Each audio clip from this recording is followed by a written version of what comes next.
1990-കളിൽ നിരാലംബർക്കു വേണ്ടി പടവെട്ടിയതിന്റെ പേരിൽ, ശബ്ദമുയർത്തിയതിന്റെ പേരിൽ നിഷ്കരുണം കൊല ചെയ്യപ്പെട്ട ഒരു സമർപ്പിതയുടെ ചുടുരക്തം ഭാരതത്തിന്റെ നെഞ്ചിൽ കിടന്ന് തിളയ്ക്കുന്നുണ്ട് ഇപ്പോഴും.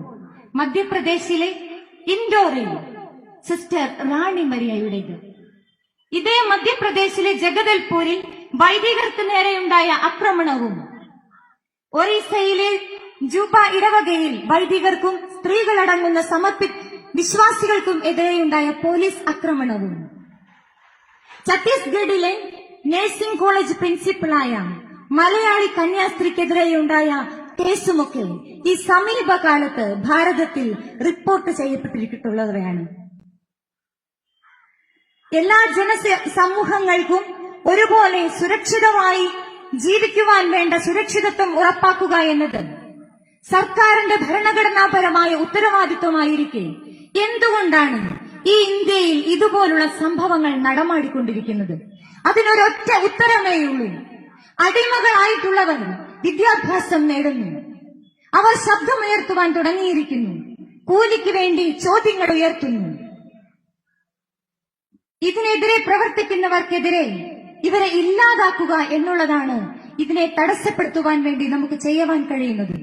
മുഖമില്ലാത്തവർക്ക് മുഖം പകർന്നു കൊടുക്കുന്നതും, ശിരസ് താണുപോയവർക്ക് ശിരസുയർത്തി നടക്കുവാൻ, നട്ടെല്ല് നിവർത്തി നിന്ന് ചോദ്യം ചോദിക്കുവാൻ അവരെ പ്രാപ്തരാക്കുന്നവരെ ഇല്ലാതാക്കുവാനായി ചില സംഘടനകൾ ശ്രമിക്കുന്നു എന്നുള്ളതാണ് ഇതിന്റെയൊക്കെ ഉത്തരമായി നമുക്ക് കാണുവാൻ സാധിക്കുന്നത്. ഛത്തീസ്ഗഡിലെ ദുർഗിൽ 2 ആദിവാസി യുവതികളെ നിർബന്ധിത മതപരിവർത്തനത്തിന് വിധേയരാക്കുന്നു എന്ന് ബജ്രംഗൽ ആക്രോശിക്കുമ്പോൾ ഇതിന്റെ പിന്നിലും ഇതൊക്കെ തന്നെയാണ് എന്ന് നമുക്ക് മനസ്സിലാക്കുവാൻ വേണ്ടി സാധിക്കും. എന്തുകൊണ്ടാണ് ഇതുപോലുള്ള സാഹചര്യങ്ങൾ ഭാരതത്തിൽ ഉടലെടുക്കുന്നത്? ബജ്രംഗദൾ സംഘടനയോട് നമുക്ക് ഒന്നേ ചോദിക്കുവാനുള്ളൂ.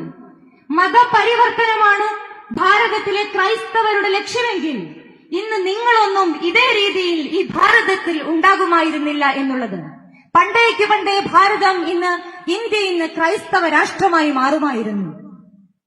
സ്നേഹമുള്ള സഹോദരങ്ങളെ, ഞങ്ങൾ സമർപ്പിതർ ക്രൈസ്തവർ ഭാരതത്തിന്റെ ഏത് സ്ഥലങ്ങളിലാണ് ജോലി ചെയ്യുന്നത്, സേവനം ചെയ്യുന്നത് എന്നുള്ളത് നിങ്ങൾക്ക് നോക്കാവുന്നതാണ്.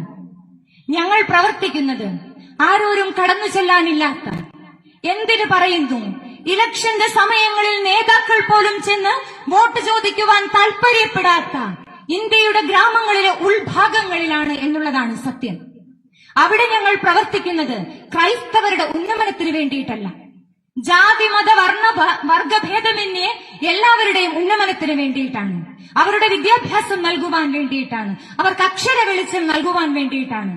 ഞങ്ങൾ നിങ്ങളെ വെല്ലുവിളിക്കുകയാണ്. ഞങ്ങൾ ഈ പ്രവർത്തനങ്ങൾ നിർത്താം, നിങ്ങൾക്ക് പറ്റുമോ നിസ്വാർത്ഥമായി ഈ സേവനം ചെയ്ത് കാണിക്കുവാനായിട്ട്? ഒരിക്കലും സാധിക്കില്ല എന്നുള്ളതാണ് ഇക്കണ്ട കാലത്തെയും ഭാരതത്തിന്റെ ചരിത്രത്തിൽ ഞങ്ങൾ മനസ്സിലാക്കിയിട്ടുള്ളത്. സ്നേഹമുള്ളവരെ, നിങ്ങൾ പറയുന്നു ഞങ്ങൾ മനുഷ്യ കടത്തുകാരാണെന്ന്, അടിവരയിട്ട് പറയുന്നു ഞങ്ങൾ മനുഷ്യ കടത്തുകാരാണ്, സമർപ്പിതർ മനുഷ്യ കടത്തുകാരാണ്. സ്വർഗത്തിലേക്കും നന്മയുടെ വഴികളിലേക്കും മനുഷ്യരെ കടത്തുന്ന കാരുണ്യത്തിന്റെ മാലാഖമാരാണ് ഞങ്ങൾ. അത് പറയുവാൻ ഞങ്ങൾക്ക് എവിടെയും ശിരസുയർത്തി പറയുവാൻ ഞങ്ങൾക്ക് സാധിക്കും. ഞങ്ങൾക്കറിയാം ഇന്നുള്ള ഈ പീഡനം ഇന്ന് ആരംഭിച്ചതല്ല, ഇത് ഇന്നുകൊണ്ട് അവസാനിക്കുകയുമില്ല, ഇതിനിയും തുടരും. ഒറീസയിൽ ചുട്ടുകരിക്കപ്പെട്ട ഗ്രഹാം സ്റ്റെയിനെയും കുടുംബത്തെയും കുരുന്ന ബാല്യങ്ങളും ഞങ്ങളുടെ മനസ്സിൽ നീറുന്ന ഓർമ്മയായിട്ടുണ്ട്. വാർദ്ധക്യാധിക്യത്തിൽ കഴിഞ്ഞിരുന്ന സ്റ്റാൻ സ്വാമി എന്ന വന്ധ്യ പുരോഹിതന് ഒരിറ്റ് വെള്ളം കുടിക്കുവാൻ സ്ട്രോ പോലും നിഷേധിച്ച താഴത്തെ സംവിധാനമാണിന്ന് ഭാരതത്തിലുള്ളതെങ്കിൽ ഇനിയും ഇതുപോലുള്ള പീഡനങ്ങൾ ഞങ്ങൾക്ക് മുൻപിൽ ഉണ്ടാകും എന്നുള്ളത് ഞങ്ങൾ മനസ്സിലാക്കുന്നു. ഒന്നോർക്കുക, ഞങ്ങൾ തളരില്ല. ക്രൈസ്തവരെ തളർത്തുവാൻ നിങ്ങൾക്ക് സാധിക്കില്ല. കാരണം 2000 വർഷങ്ങൾക്കപ്പുറമുള്ള ഒരു ചരിത്രം ഈ ഭാരതത്തിൽ ക്രൈസ്തവ സഭയ്ക്കുണ്ട്. ഇന്നുവരെയും ഞങ്ങൾ തളർന്നു പോയിട്ടില്ല, ഇനി ഞങ്ങൾ തളരുകയുമില്ല. ജയിലഴികളിൽ വേദനയുടെ ജപമണികൾ ഉരുട്ടിക്കൊണ്ടിരിക്കുന്ന സമർപ്പിതരോട് ഞങ്ങൾ നെഞ്ചോട് ചേർത്ത് പറയുന്നു, നിങ്ങൾ ഒറ്റയ്ക്കല്ല. ഈ ഭാരതത്തിലെ ക്രൈസ്തവർ മുഴുവനും, ഇന്ത്യയിലെ ക്രൈസ്തവർ മുഴുവനും സമർപ്പിത സഹോദരങ്ങൾ നിങ്ങളോടൊപ്പം പ്രാർത്ഥനയ മണികൾ ഉയർത്തി കൂടെയുണ്ട്. നിങ്ങളുടെ കുടുംബത്തിന്റെ വേദനയോട് ചേർത്ത് ഞങ്ങളുടെ സാന്നിധ്യമുണ്ട്.